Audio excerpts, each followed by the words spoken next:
Paramashivoham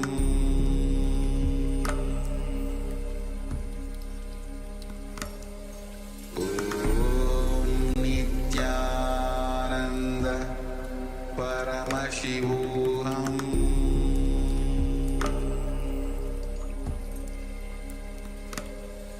Om Nithyananda Paramashivoham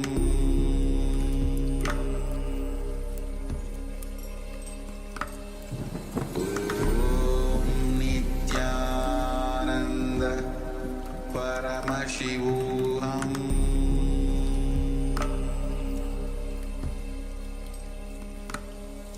Om Nithyananda Paramashivoham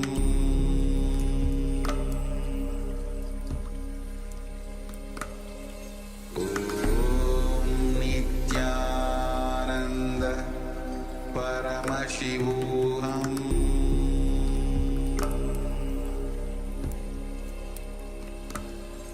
Om Nithyananda Paramashivoham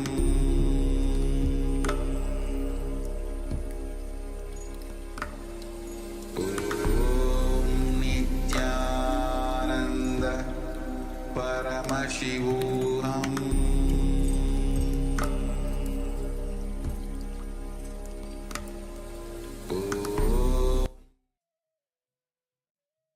Now, slowly, you can relax and take a moment to share what was revealed to you as you were scanning the Acharya's rehearsals, the object or the items that we have in front of us. So let's take a moment and share what Swamiji revealed to you.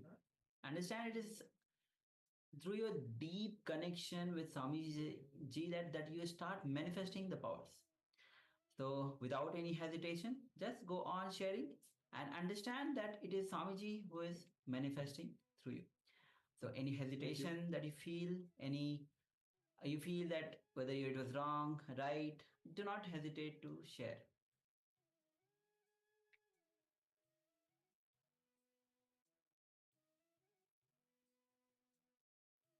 Yes, meanwhile, also requesting participants that have their cameras switched off, or perhaps you have the camera on, but it is either too dark or you're not in front of the camera. If you could please make sure that you are visible in the camera. So switch on your cameras and be visible. So we have participant Wong Mang Kong, Ma Shu Wei Ping, He Ang Ki, Wang Han Yu, Ma Kaylee Wang. So requesting everyone, please switch on your cameras and make sure that you are available in the camera frame itself. Yes, we have one sharing. We have Ma Ananda Gorarupini that says keys and books. Yes, thank you very much for sharing, Ma. So requesting everyone, if you have taken part in this power manifestation, please do take a moment and share with us what was revealed to you in your third eye. So as you were scanning the acharyas ourselves, of the objects that we have in front of us.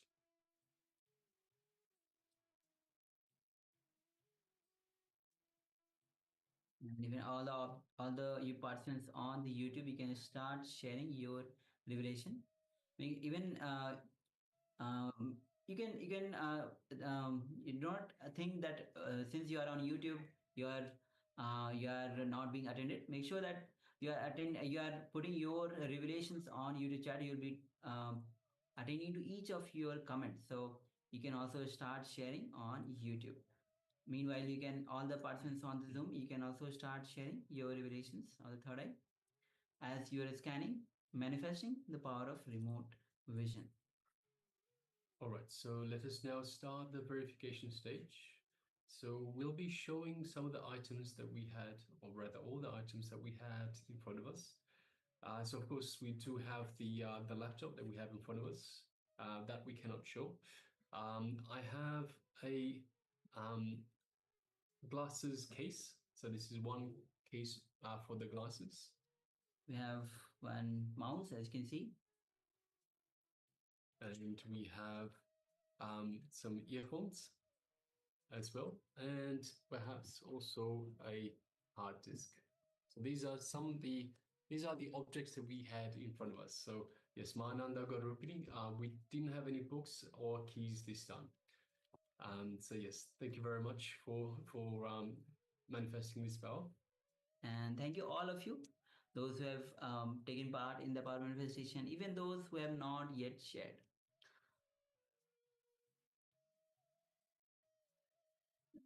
Okay, so with this, now we'll be entering into the next round of the internalization exercise. Previously, we had the revelation by Swamiji on the 4 states of consciousness. So, so in this round, we'll be next we'll be entering into the internalization exercise, which is 5 states of consciousness. So let's get ready to manifest this power. This enter into this internalization exercise. Make sure that you're having the pen and paper with you. Yes. So what are Swamiji beautifully told us there were 4 states of consciousness. We are adding one more actually. Swamiji is adding one more. So there are actually 5 states of consciousness that Swamiji is teaching about. But let's start off with the first 4, and then we'll go beyond these first 4 to the 5th one as well. So the first state of consciousness is one with thoughts. So this is the idea of having thoughts and having consciousness. With thoughts, with consciousness, without thoughts, without consciousness, and the combination and permutations of these two, which give us a square of 4 different states of consciousness. So the first one, with thoughts, with the idea of I exist, with I consciousness, and that state is called the thinking or the Jagrat state. And next is with thoughts without idea that I exist. That state is called Swapna, means dream state, where thoughts are there, but the idea I exist, that is not there. So that is Swapna.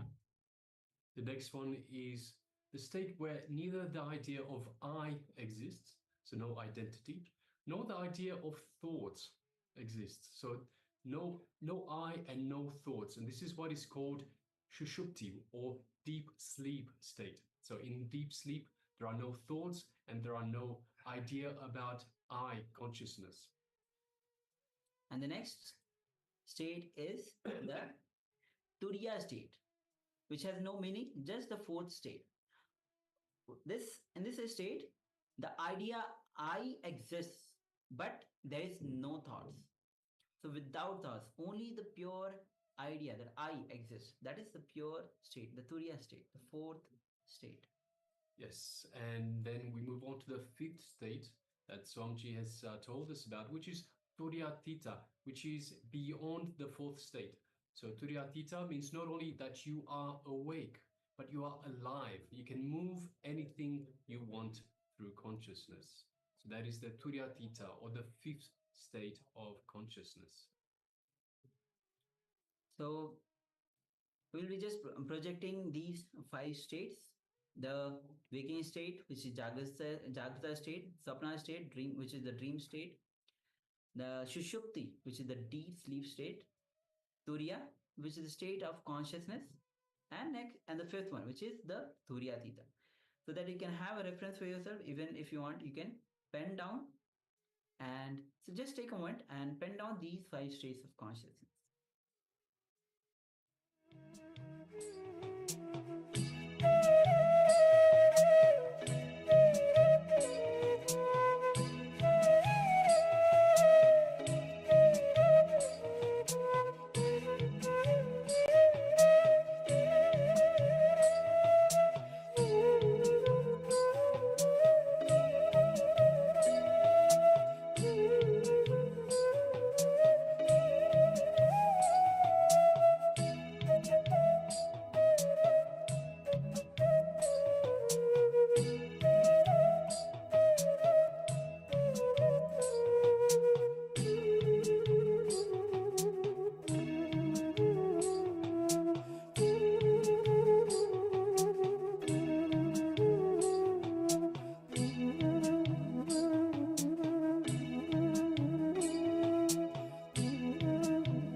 Yes. So I hope you had a chance to have a look through, to write down all the details. And what we will do is, it is asking us to create a diagram of these, a table of these 5 states of consciousness. Of course, we have 2 by 2 for the eye consciousness and with thoughts, and without eye consciousness, without thoughts. But it's a little bit tricky in terms of the 5th state. How do you show a 5th state in the table format? So we have drawn these for you. So we're just going to display these in a table format for you, so you can pen this down. So let us continue.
Yes, you can relax now.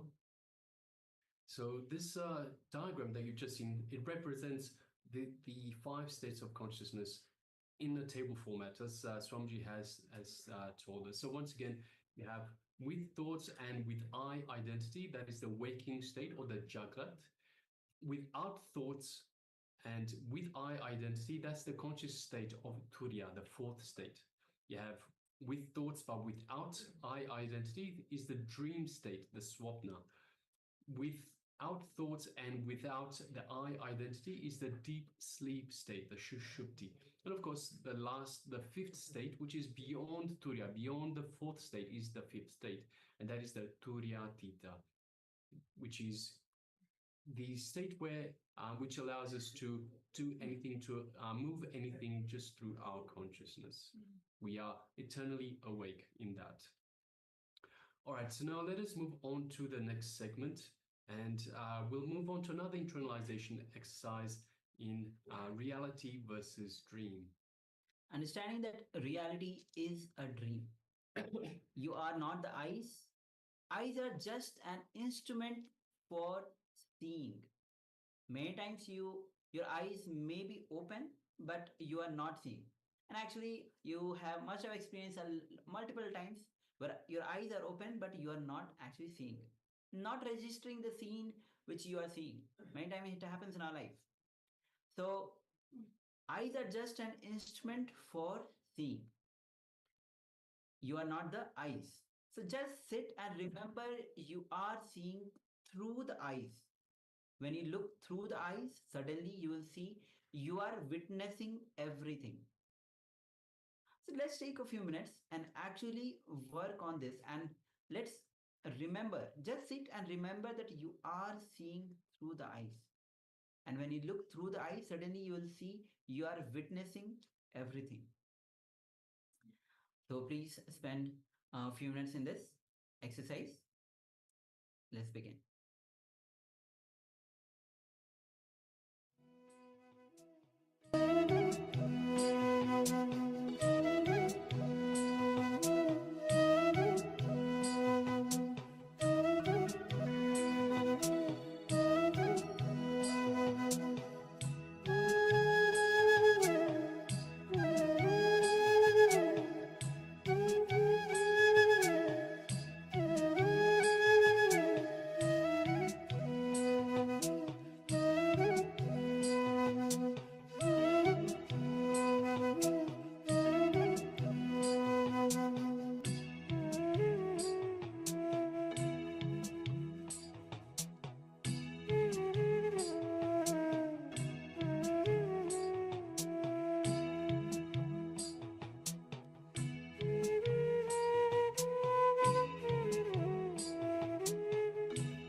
when you step back and realize that you are seeing through the eyes, the whole attention becomes on the seer. That is innocence. Innocence means having a clear understanding that whatever you see in the outer world is made of the same stuff out of which your dreams are made.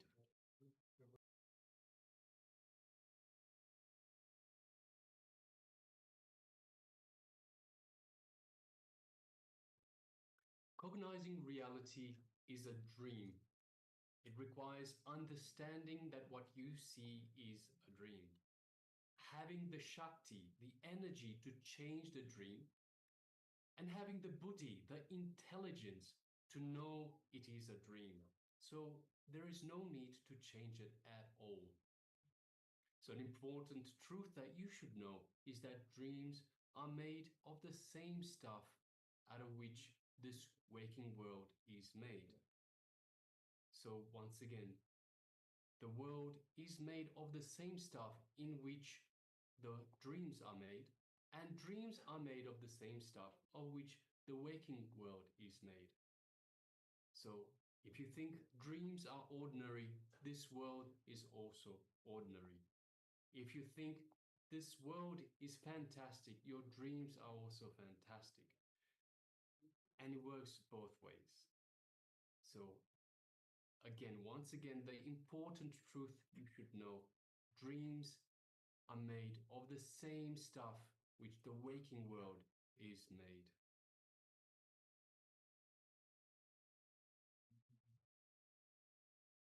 If you think this world is some kind of a reality for you, dreams are also reality. Understanding this truth will give you the energy to make your dreams into reality, and it will give you the intelligence to understand that whatever you think as reality is nothing but one more dream. So,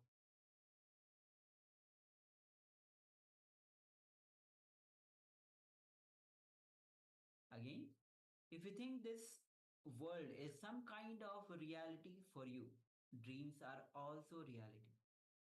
Understanding this truth will give you the energy to make your dreams into reality.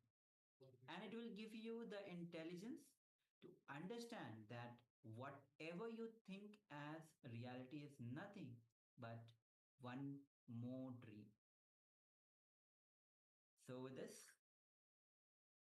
we'll be continuing with our next session. And this is the understanding when you realize that dream, the reality which you are experiencing is one more dream. Yes, so this is a very important truth to understand. If you understand this truth, there are two things. You can make your dreams a reality, and you can also realize that reality is only a dream. And of course, there's this third step, as Swamiji beautifully tells us, that if you realize that both reality and dream is just a dream, then there's no need to actually change it. So you can use these for your purpose, for your life, to turn your life, to make your life into whatever it is that you want to turn it into. So you can have your dreams turned into reality. You can turn reality into your dreams. And you can also understand the higher truths that everything is just a dream and there's no need to change anything at all. All of this is totally up to you. How you manifest this in your life, how you turn your life into whatever it is that you want, how you make your desires come true.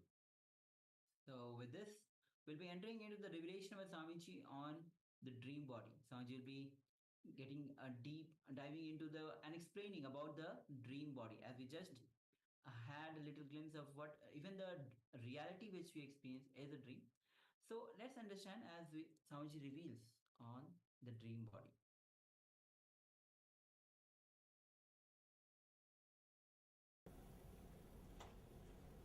We will enter into the second session, which is related to dream body, which is subtle body.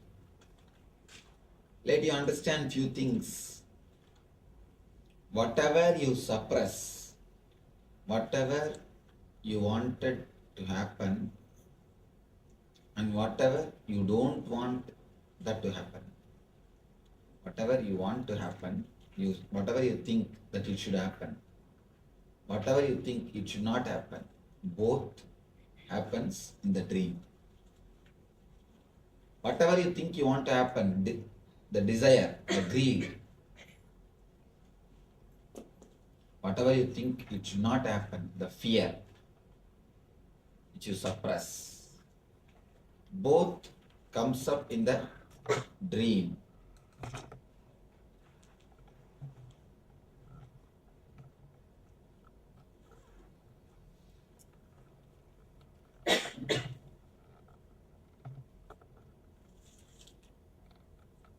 It's like a steam boiler. Your mind is like a steam boiler. Whatever you suppress, if the pressure becomes too much, there is a safety valve. That is what we call dream. You just dream and the pressure comes to normal. The moment when the pressure is normal, no more problem, no more dreams, no more fear. You run your life normally.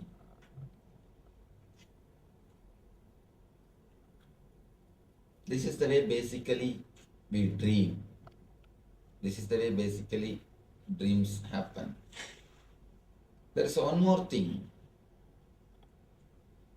If just dream comes and goes, there will be no problem. But this dream body doesn't keep quiet. If dream comes only in that time, in a particular time, if your dream body is active and your extra steam or extra pressure is released, as long as that happens, no problem. Things go very smoothly. But it is not that only this happens. Something more happens. There starts the whole trouble. This dream body unnecessarily starts entering into the waking body and deep sleep body. When the dream body unnecessarily enters into the waking body, that is the time you get restlessness. You will be sitting physically in one place, but mentally you will feel deeply restless. It will be moving here and there, here and there, here and there, this side to that side, here and there. Second thing, the deep sleep, the subtle body, when it enters to deep sleep, the causal body, that is the time you get insomnia. You will be lying, but you will not be able to sleep. Continuously, you will be thinking. The other day, I read a quotation in the car. Here all sorts of weird quotations they write in the car. I never suffer by insomnia because I enjoy every minute of it.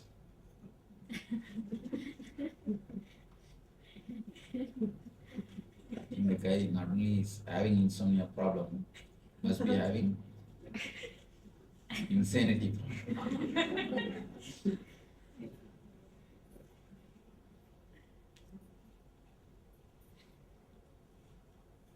When the dream body enters unnecessarily into the waking body or into the deep sleep body, it creates trouble.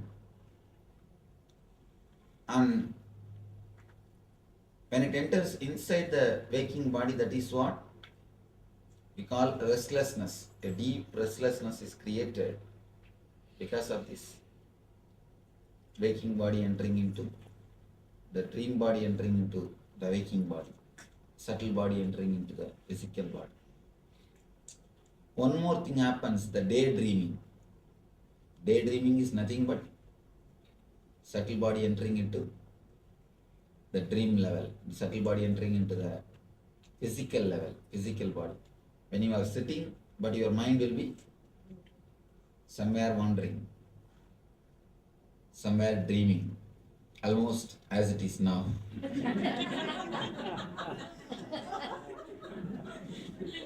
Almost as it is now. Because, be very clear, none of us experience the total waking consciousness. If you actually experience a total waking consciousness, even that will lead you to enlightenment. But we never experience a total waking consciousness. We always keep a certain amount of dream body, so that any time enlightenment comes, we can escape. Any time suddenly if super consciousness starts happening, we can escape from it. It's like you keep a continuous shield. Any time super conscious starts, you start moving towards super conscious, or super consciousness starts moving towards you, you keep that buffer and escape. Continuously, one portion of you goes on thinking, daydreaming.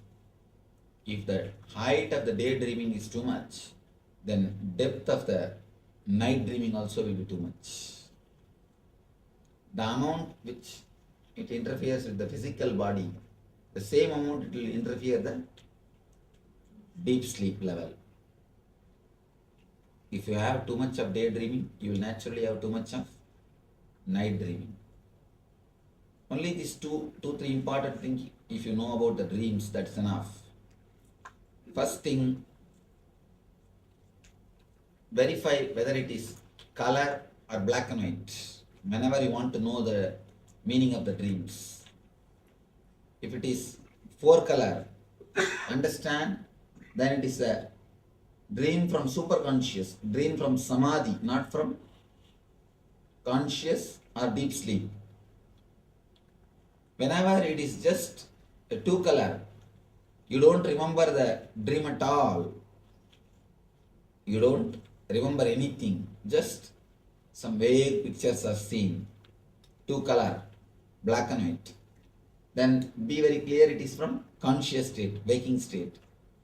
Whenever it is just words, if you are introvert, you can understand, not even 2 color, just few words will be coming up. You will be dreaming in words.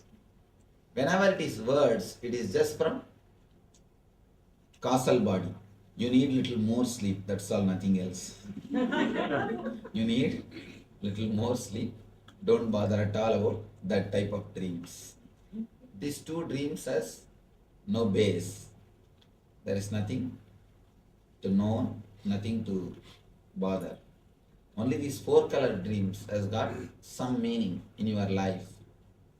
These 4 color dreams has got some vision, some intuition in your life. One more thing. Can we sleep without dream? Yes, we can. And that is one of the healthy way of how to be.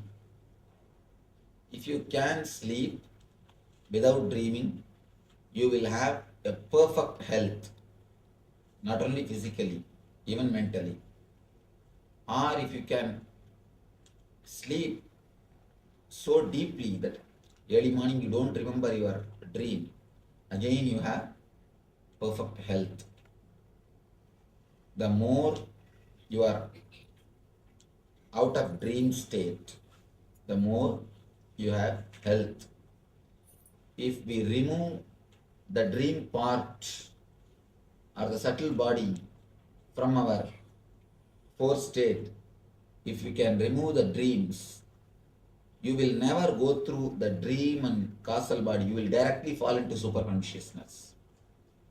There will be no 3-4 differences in your state at all. In your whole 3 state, there is only one thing. There is only one border line which creates all these 4 states. An important thing. The 4th state is not created by 2 lines. No, it is created by just 1 line. It will be difficult to understand because always mentally 4 means you need at least 2 lines. to create 4 level, above, center and below, and at least 3 lines you need to create 4 levels. But it will be difficult, but truth, here only one line, only one portion, when it is inserted, it creates all the 4 level. If you don't have night dreaming, you will not have what is daydreaming, the so-called waking state. And naturally, when you don't have waking state and dream state, you cannot have deep sleep state, because the deep sleep state by the time will become super conscious. It is deep sleep as long as you have a dream and waking state. When these two are not there, what exists is enlightened state only. Automatically, there will not be anything called deep sleep state. Because the difference between the deep sleep and enlightenment is only one thing. The deep sleep, you don't have awareness. In enlightened state, you have awareness.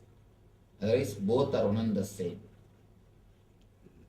A small example, it's a mystical truth. When you are in a waking state, your consciousness stays in Agnya Chakra. When you are dreaming, it goes to Vishuddhi. When you are in deep sleep, it goes to Anahata. It just sleeps. That is why you can never sleep if your neck is straight. Even lying on your bed, try. Just keep your neck straight. You can never fall asleep. Unless you relax your neck, you can never fall asleep. And if you relax your neck, you don't have to do anything. Now itself you will fall asleep. You relax your neck, immediately you will fall asleep, here itself. If you don't relax your neck, even in the deep sleep state, even if you lie down, you can't fall asleep. You will not be able to sleep. Deep sleep state, it goes to Anahata.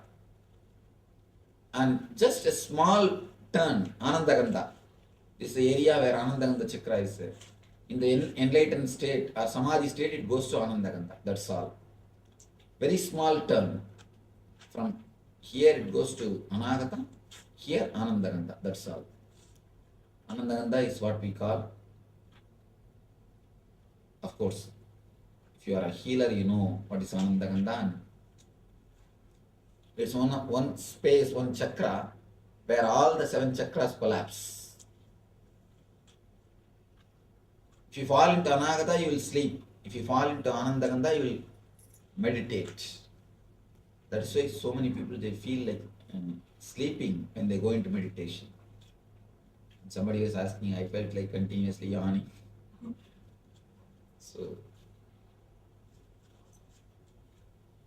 when you travel towards sleep and meditation, sleep and enlightenment, majority distance is same. For example, from here if I go up to the door, majority distance is same. Only 3 steps, if I take that side, I'll go through that gate. If I take this side, I'll go through this gate. Just like that. From here to there, from here to Anahata, the distance is same. If I take 3 steps towards Anahata, I'll fall asleep. If I take 3 steps towards Anandagandha, I'll fall into Samadhi. I'll fall into enlightenment. I'll fall into meditation. There is no much difference. That is why whenever you meditate, you feel like sleeping. Because the root is one and the same. How to go beyond dreams? How to release the pressure? How to release the steam pressure of dreams? How you can enter into the state beyond dreams? How you can dissolve the dreams? Before entering into the meditation, some questions which I have not answered.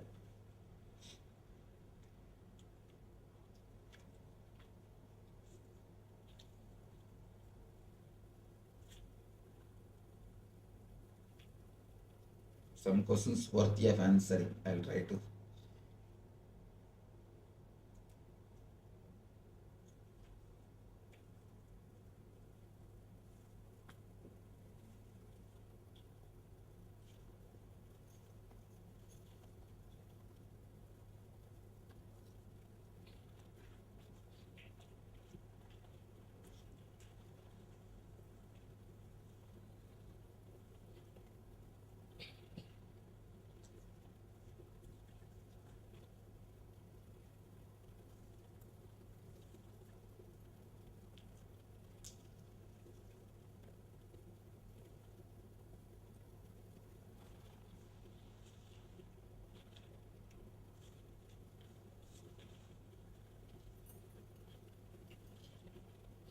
My sense of reality is changing. Sometimes I feel I am seeing that life is an illusion, like being in a play, and that everything belongs to me. So just act as God tells. Heart wants to, and it will be wonderful. All is possible. But then I see the mind restarts the delusion of fear. So how to remain longer in that shimmering reality? Even physical objects look different, less dense. Is this reality or a better illusion? See, the moment you feel good, feel wonderful, even if it is reality, why do you bother? Even if it is illusion, why should you bother? When it is joyful, why don't you let it be there? The doubt, is this reality or a better illusion, is the first disturbance. Why? You don't enjoy that state. Second thing, don't try to possess that state. When it happens, relax. Don't have the fear. When it may go away. It may suddenly move, it may go away. Don't bother. Even if it goes, don't worry. Will it go or will it stay? Relax. You will see that it will start staying in you.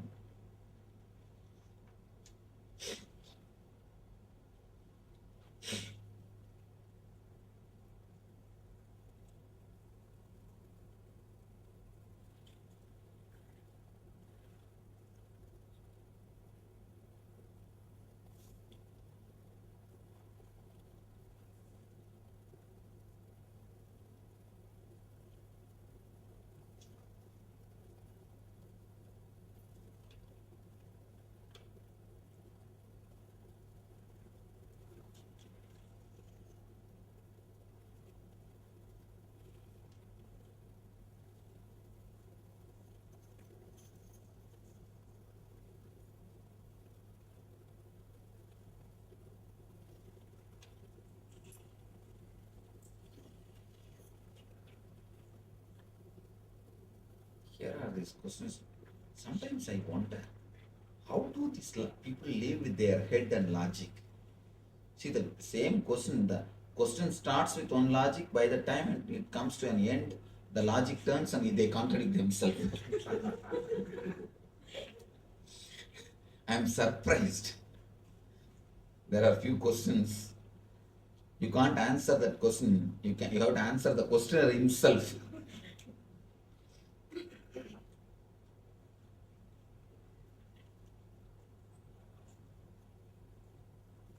How to realize who I am and why I am here? Ask the next person, he will tell you. This question has to be asked to you, to yourself, who am I? Not to somebody else.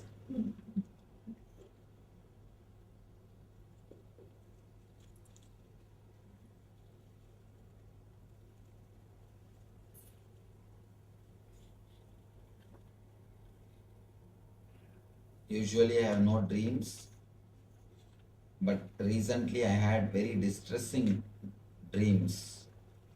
How do I find out why? There is no need to find out why. Find out how to come out, how to stop having the dreams with so much of stress. Now we will be doing a meditation to reduce the steam pressure in the dream body. to reduce the steam pressure in the dream layer.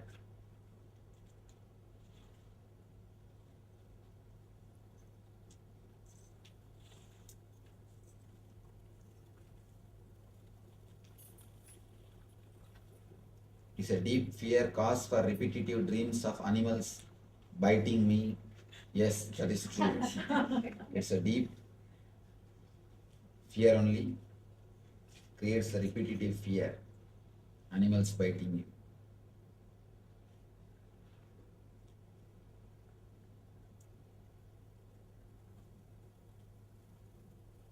If vision can guide us, what will guide people who does not identify it or who does not get vision? How can they identify what they need to do next?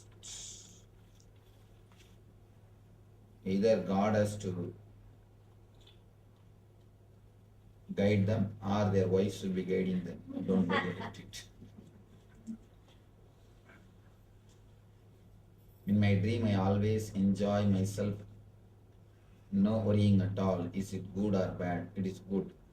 It means you wanted always to not to worry about anything, but your conscious mind continuously creates some worry. There is no need unnecessarily to worry. At least in that state, let you be without worries.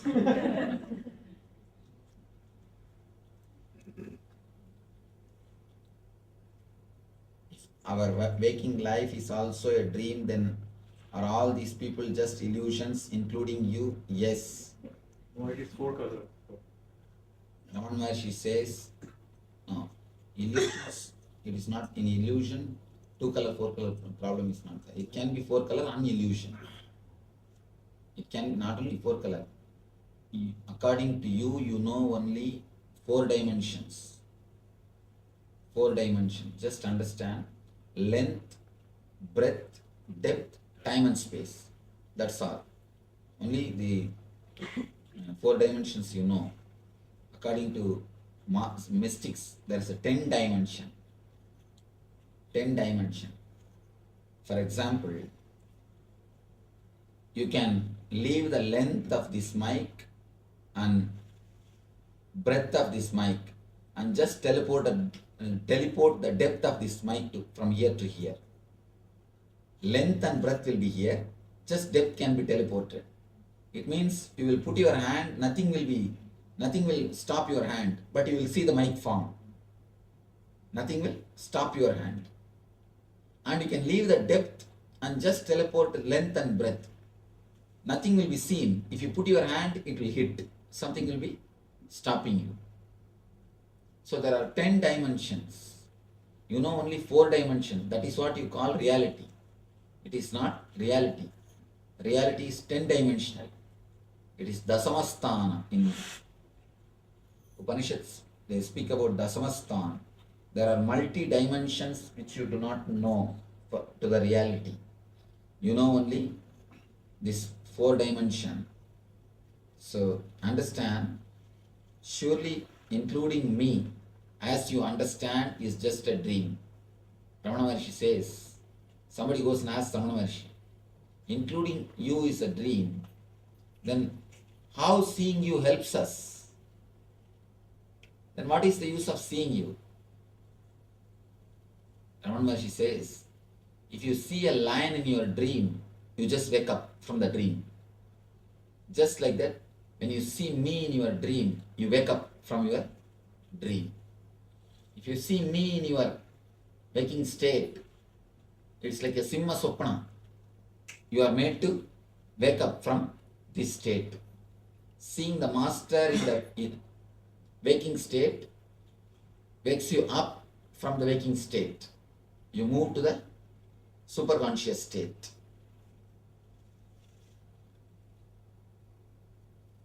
Ramana Maharshi never had dreams. Can you remember any of your other lives and can you tell us about them? I've already spoken about my past life. There's a book coming, Echoes from Laughing Temple. Read that, you will have a clear detail. Is it important to be vegetarian? It will help your growth. Can a human be reborn as an animal? These are all I have answered in that uncommon answers to common question. If the future can be seen, how can it be changed? If one person sees the future and then another changes it, then the first person did not see the future correctly.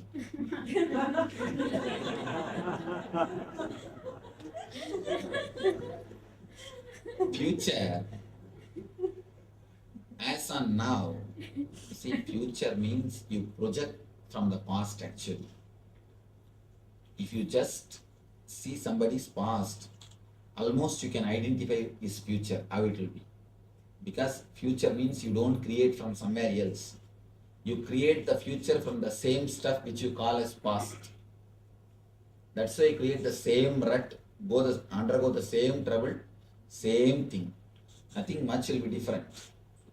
Only when a master interferes in your life, he changes the whole thing. So if you go to an ordinary person, when he predicts only the real future. But when a master comes, he just changes it. It is like a time shaft. If you go to an ordinary guy who does prediction, he sees the time shaft, what is printed, and he says. And if you suddenly meet a master, and if he erases, how can the person who predicts can be responsible? So he is not responsible for it. Can drugs be useful for a spiritual person? No way it can be useful. It can only be harmful. Can sex be useful? It can be used when it is used with the proper tantric techniques. But as on now, it's very difficult to get a proper tantric techniques. All the tantric techniques available now and all the tantric masters at least available now are like astrologers. Astrology is great shastra, but astrologers are, just like the tantra is a great shastra, but the tantrics have spoiled it. Can you see auras? Do you see unusual things? I can see auras, but I don't see unusual things. I see usual things. You see actually unusual things. Only you see unusual things. I see only the usual things.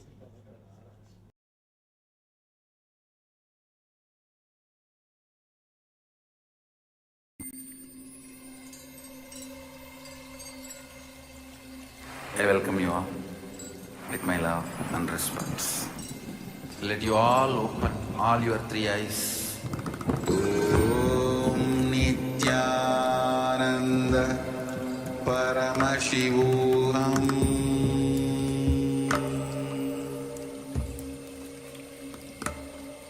Om Nithyananda Paramashivoham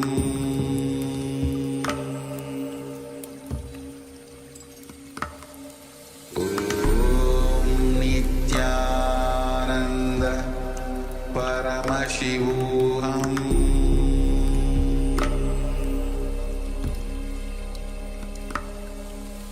Om Nithyananda Paramashivoham Om Nithyananda Paramashivoham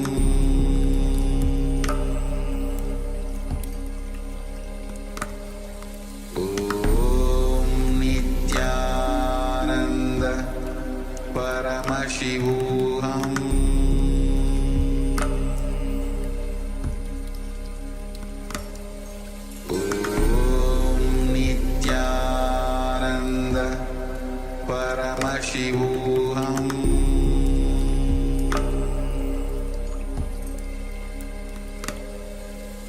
Om Nithyananda Paramashivoham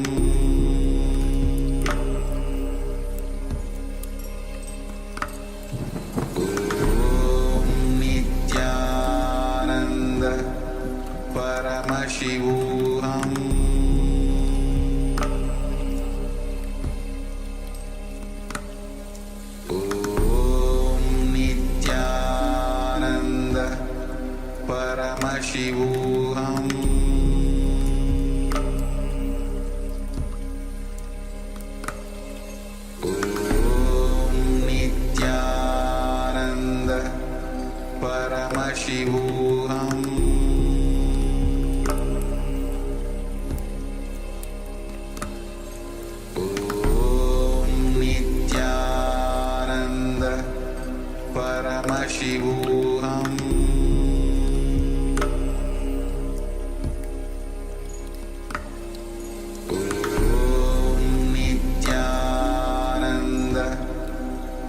Paramashivoham.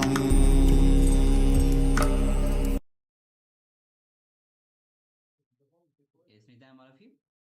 So Swamiji says very beautifully, when the dream, if you remember in four color, then that is actually a vision.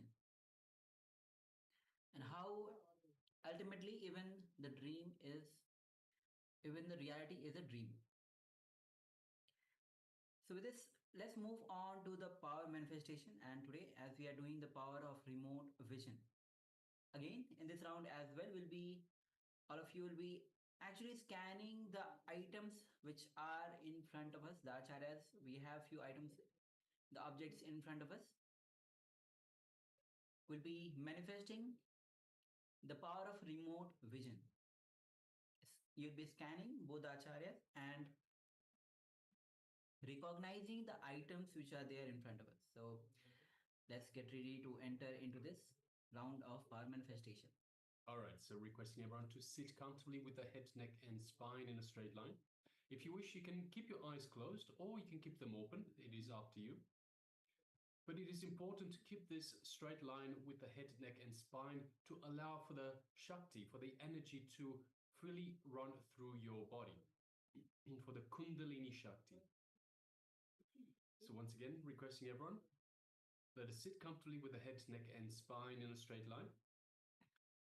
And just let's start off with just taking a couple of long, deep breaths. So just follow my lead. Let's breathe in slowly and deeply. And breathe out slowly and deeply. And once again, breathe in slowly and deeply. And breathe out slowly and deeply.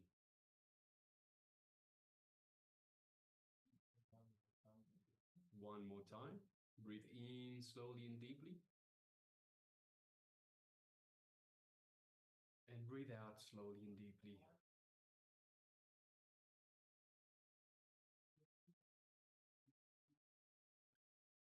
Now let us just bring our awareness to the Ananda Ganda, which is just the area below the heart center. So this is the heart center here.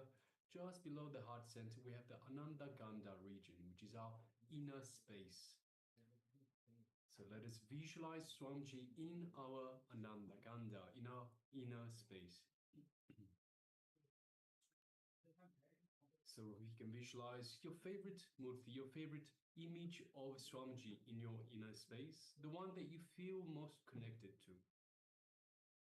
So it's important that you have your ideal image, vision, murti of Swamiji that you visualize in your inner space. And connect to that image, connect to Swamiji through that image. And as you do so, you feel the love and compassion that is radiating from Swamiji, from your inner space. So just take a moment and enjoy this love and compassion that is radiating from Swamiji's murti, from Swamiji that is in your inner space, in your Ananda Ganda.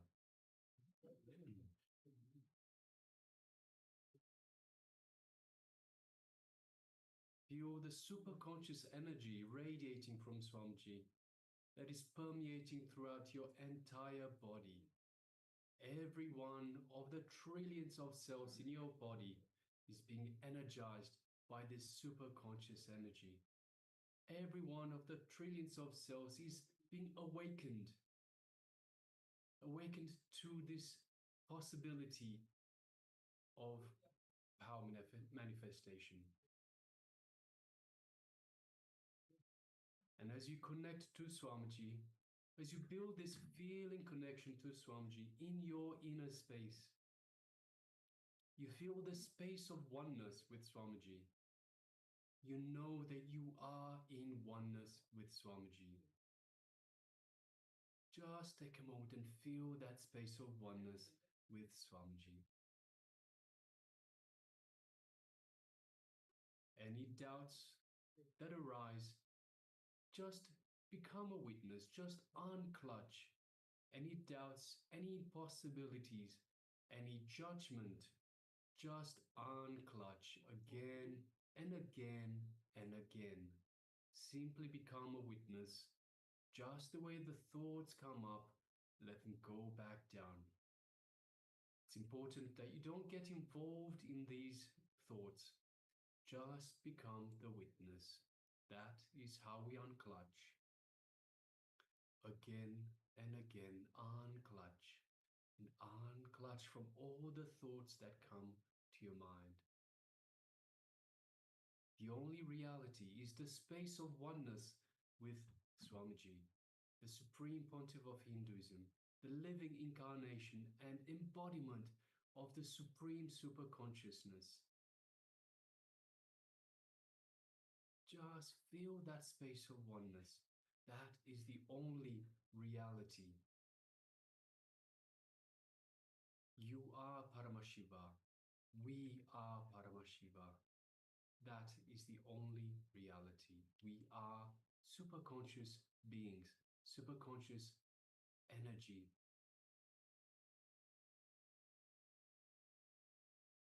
Now let us just move our gaze to the third eye between the eyebrows, the Anya chakra.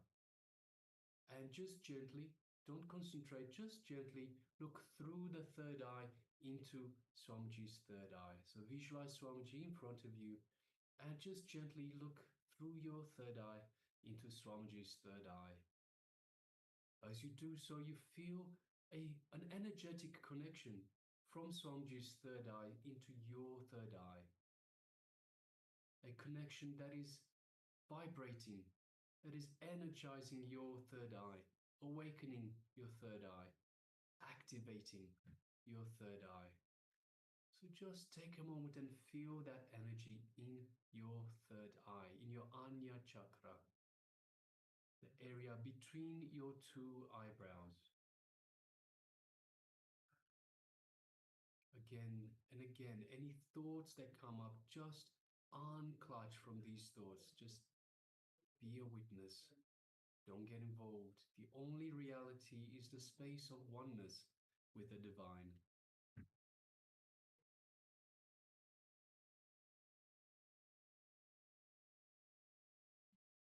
Now, from this space of oneness, let us start making a strong intention to scan and see the items that are in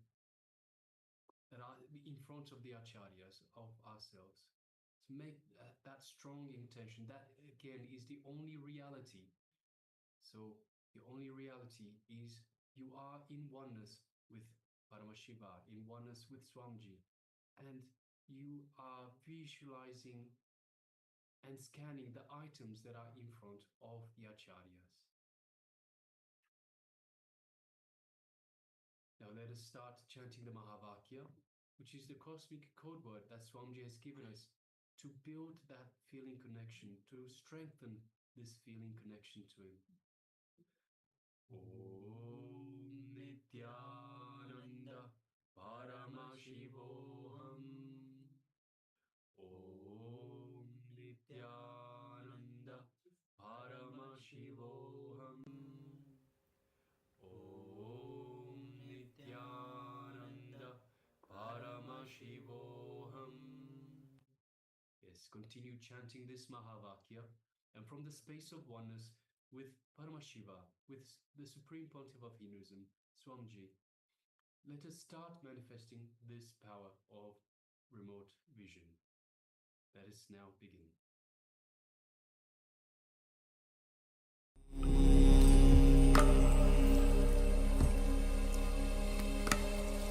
Om Nithyananda Paramashivoham.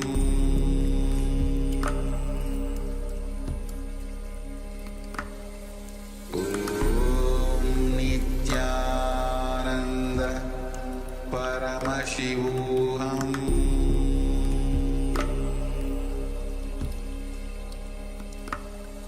Om Nithyananda Paramashivoham.